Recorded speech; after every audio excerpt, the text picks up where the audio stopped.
Hi everyone, it's Lou Collins, and today I want to explain to you all the differences between the different distress inks, distress oxides, all these products from Ranger that are on the market. Now CraftStash do stock a lot of these, and you can see I've got the full speckled egg collection. The speckled egg was the latest colour release, but there's been so many different colours released, and of course with all the different names, different styles of liquids, so we've got inks, we've got paints, we've got embossing glazes as well. It can be really confusing actually what does what. So that's what I'm going to explain to you today. I'm going to work through each of the products and tell you what the properties are and how they compare to other very similar looking products within the distress range. So first of all, probably the most popular ones are the ink pads. Now I've got a few here. I've actually got loads of them in my craft room. I've just picked out a couple here so that I can compare. So I've actually got the weathered wood in both the oxide and the ink. And I've got the milled lavender there in the oxide and the ink as well. Now, when we take a look at these, let's just take the lids off. So straight away, you can already see one is actually lighter than the other. So they are both reactive with water. So if that's what you're looking to do, you can use either of these. They both blend as well beautifully, although in my opinion, one does blend better than the other. We'll come to that in a little while. With each of these, you're going to get a slightly different finish though. So if I put these on a piece of white paper, so this is the ink, you've got a nice dark saturated colour there. Okay, now if I do the same with the oxide is usually a matte and chalkier finish. You can see that's not quite as dark. Now let's do the same on a darker colour cardstock. So let's start with the ink. So this is more of a translucent finish. So the ink actually soaks into the paper and the colour doesn't show up quite as bright. Now let's do the same with the oxide. And you can really see that colour come through. So the oxide has a lot more opacity to it and it has a chalky matte finish. Okay, they both dry. They both take long enough to dry so that you can emboss with them.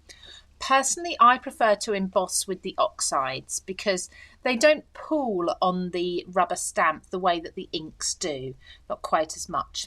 So there's first of all the first differences. You can see the finish is more chalky with the oxide and it shows up better on dark colours. But if you're looking for a bright colour, something that really stands out, you want to be going for the ink on the lighter papers. So it's really your choice which one you're working with.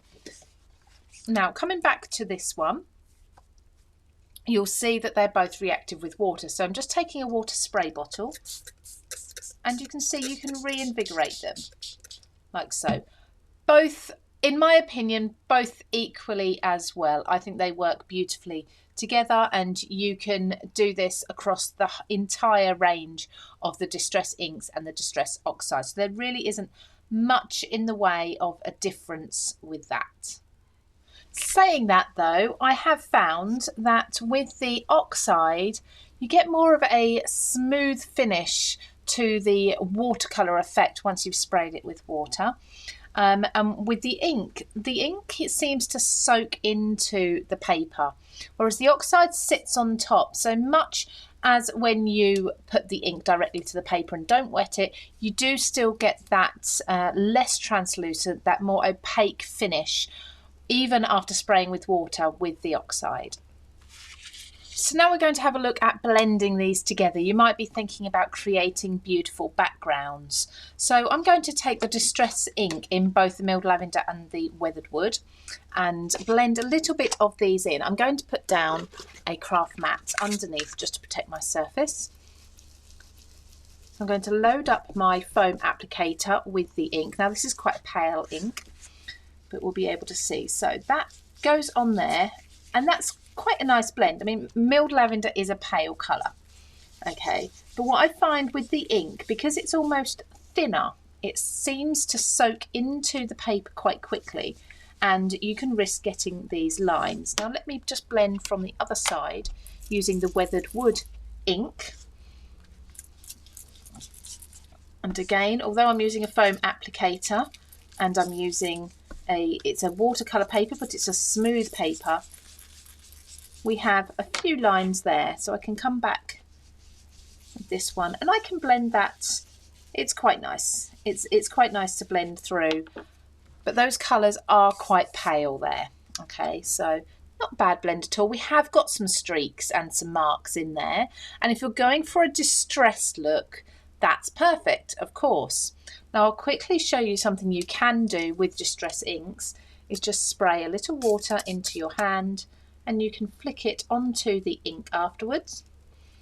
Give that just a few moments to settle while I put these away.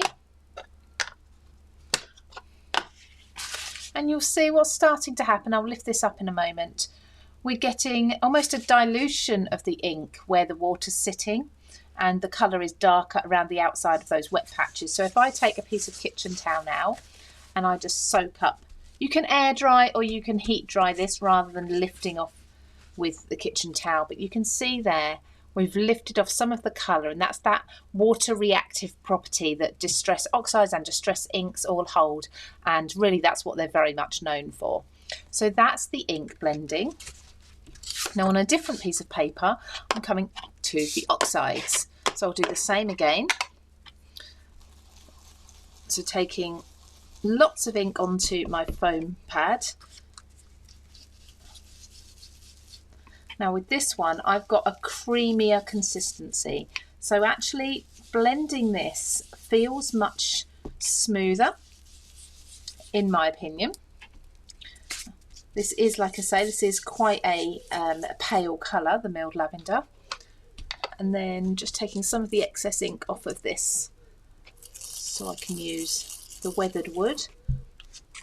Maybe I should have used a couple of darker colours for this. But you can see how much deeper and darker this is in comparison to the ink on the white paper. And it feels much creamier, like I say, to be able to move around and blend smoothly. So now just taking my purple again, my milled lavender, going back over this line. Now I've got a very light touch here. That is blending absolutely beautifully, and besides where my finger marks have been, because the ink hasn't yet dried, and you can speed this up by heating it if you wish, that is a much smoother finish. Okay, now if that's what you're looking for, the smooth creamy consistency, then the oxides are perfect. If you do want that rougher texture, then I would go for the inks, and I will just show you as well, the same as we did before. Just popping some water on there, allowing that to sit for a little while. Just maybe let it sit for a minute. That will do as much work, as much transformation as it's going to do, and then I'll lift that water up.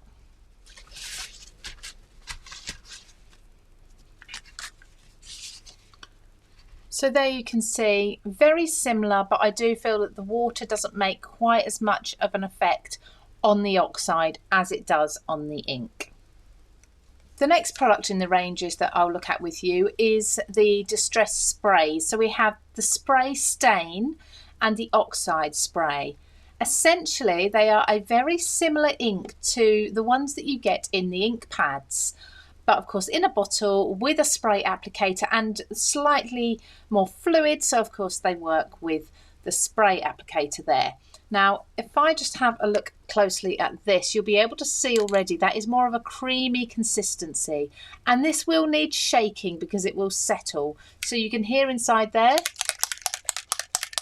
you've got that ball inside, so you'll need to shake it. Whereas with the ink, you don't really need to do that. It's so fluid and so much thinner that that remains mixed all the time. So let's just spray each of these because the properties are very similar once they're sprayed. It depends what sort of look you're going for. So on this side, I will spray the ink. We've really got quite a dark colour there. That's now soaking into the paper. And give this a shake. Always shake it really with this tightly screwed on, ideally with the cap on as well. There we go. So you can see the colour difference there. If I just pop this down, we've actually got a darker colour, more of an ink as you know it, a white ink, and this is more like a chalky paint. So they are the difference between the two. Now yet again, these are going to react with water. Okay, you can reinvigorate them if you want to with water as well later on. You don't have to work with them with the water whilst they are still wet. You can wait for them to dry and then you can come in with your water afterwards and lift up the colour and move the colour about a little bit more as well. But I'll just show you. So let's spray this with water and spray this one with water. Now straight away you can see that lighten up. I'm going to give that a few minutes to settle. Then I'm going to dry that with a heat gun and come back and show you what the finished dried result looks like. So just coming back to this now it's dried.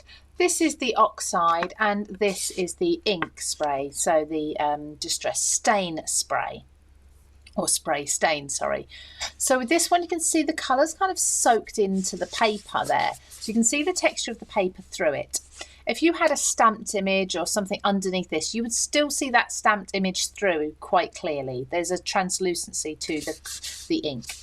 This side, you can almost feel the ink on there, or the spray on there, and it has got this chalky paint finish. So you can see the paint sitting on the top. It hasn't sunk into the paper the way that this one has, the stain has. And if you did have a stamped image on here, you would partially cover that because of the opacity of the finish. So we've got that very matte finish to this. Now just for comparison, I'm going to show you as well what the two look like on a craft piece of paper as we did with the ink pads. So first of all, the distress stain. You can see there, this is speckled egg. That's quite dark on there, which actually matches really well with the weathered wood ink pad there. And then in comparison, there's that oxide. Now with the oxide, what happens is the moment that the liquid is released from its bottle or its pad, it starts reacting with the oxygen in it. It's oxidizing itself, and that's what gives it that chalky finish. But there is no chalk in the inks or the paints or any of the products. Okay, so you can really clearly there on the darker colour see how you would actually finish with an effect that's more chalky with the oxide. So I've just used a heat gun to quickly dry those two inks off there, so you can really see the difference. Now this is very, very subtle. The spray stain there is very subtle. It's soaked into the darker cardstock, but of course there you can really see that oxide spray lifted up sitting on top of the cardstock there. Now within the range we also have Reinkers, and these come in both the oxide and the distress ink, which is the more fluid one here. So these are used for different reasons. First and foremost, they are used to reinvigorate, reactivate your ink pad. So when they start to get a bit dried up, a few drops of this, move it around with a foam pad, you're good to go. You've got a virtually new ink pad. So they're well worth investing in. When you buy an ink pad, grab one of these as well at the same time to coordinate. Make sure, of course, if you're getting an oxide and if you're getting an ink, you go for the correct ones. Now let's also use the droppers and pop a piece into a palette. So the ink is more liquid. This one has the dropper there. Now that looks like a black. You can't tell what colour that is at the moment. This needs mixing, needs shaking. As with the oxide sprays, you need to prevent that separation before you use it. And you can hear there's a ball inside of there to help you with that. So a little shake each time you use it. Again, just a few drops on here and you can clearly see what colour that is, okay? Now each of these will react with water. So you can take a paintbrush, I'll just take quite a large one here, and you can, I'm going to put some water in here, wet my paintbrush, and you can use these directly as they are to paint, or you can come in with a little bit of water. You can see there, if I drag that ink out, you can see there that you can use water to water this down a little bit, or a lot if you wish. There.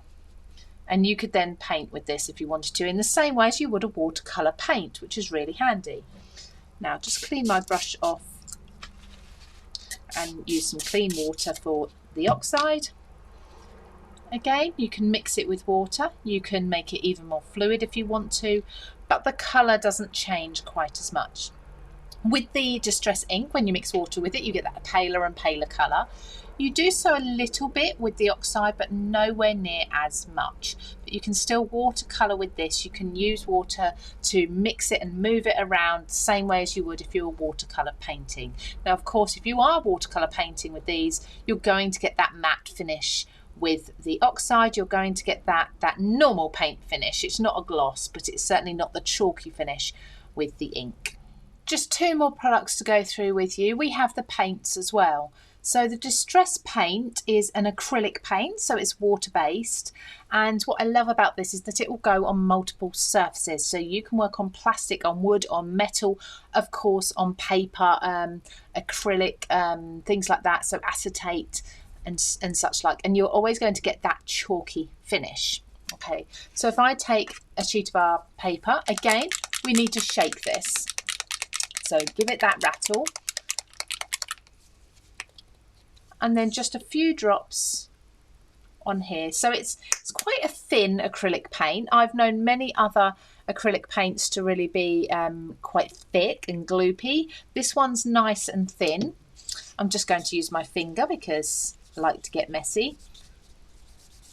And it really is a less expensive way of creating that chalky finish. Now, before that's dry, I can come in with some water, as you can see, and I can do some different effects with that. So I've just sprayed it there to water it down on one side. I've put a few little blobs of water this side. That will still show, much in the same way as we did with the ink pads. That will kind of almost dilute the paint a little bit. So you can add to your different textures and your surfaces by just adding a spray of ink there with the water before it dries. Now, if I just whiz this dry for you, you'll be able to see that finished look. So that's all dry now, and you can see that we've actually got this chalky finish.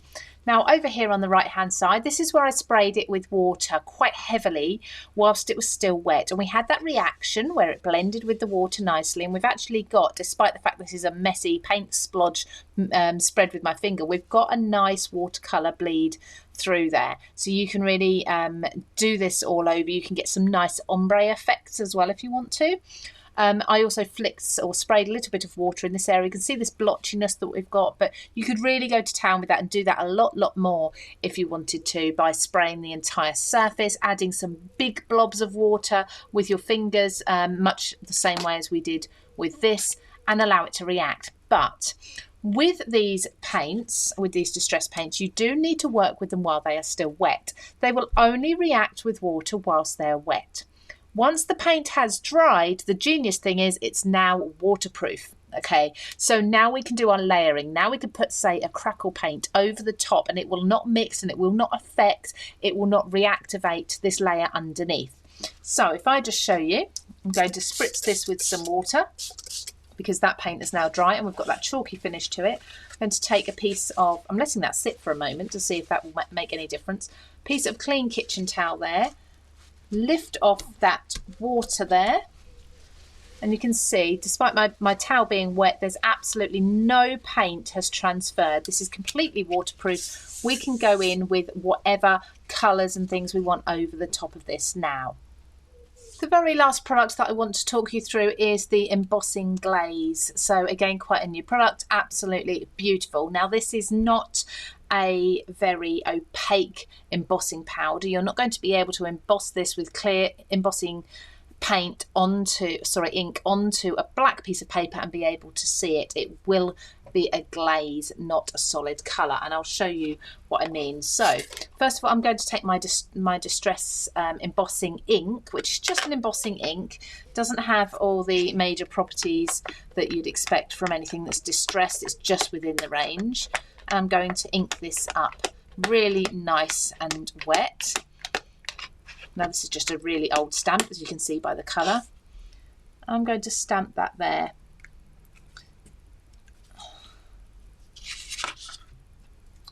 I think my embossing ink needs reinvigorating now. It's getting a bit dried out. I'm just placing that all the way over. It's nice, soft powder is a very fine powder. As you can see, because it's so fine, you get a really perfect impression there. So you don't get stray bits, it's nice and dry, and it sticks to the detail really well. Now I'm just going to heat set this. There you go. So we've got that glaze there. I don't know how well you can see the shine because it's quite a bright day here, but we've got a glaze to it. Of course it's raised up, but it's not really raised up because it's a fine powder, not a thick one. But with that you can see the colour on white. Now if I take a darker piece of cardstock, so let's come back to our craft cardstock that we've been using and do exactly the same thing. You'll be able to see that colour difference.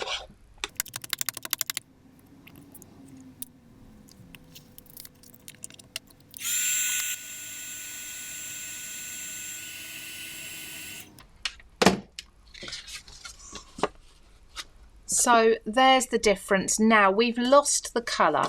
We have a glaze. We have a very slight, certainly to my eye, a very slight green tinge to this, bluey greeny tinge. Essentially it just looks like a wet glaze. You can see the shine there. But then with the white version you can clearly see the colour, but it is pale. It's a pastel colour. It's got that almost that matte look to it, but in the glaze. So it's a pastel colour, not a very bright, vivid colour. So that's how the embossing glazes work. But as an embossing powder, if you're going onto a white or very pale colour background, I would absolutely recommend these, purely because they are such a fine powder. The detail in them is beautiful.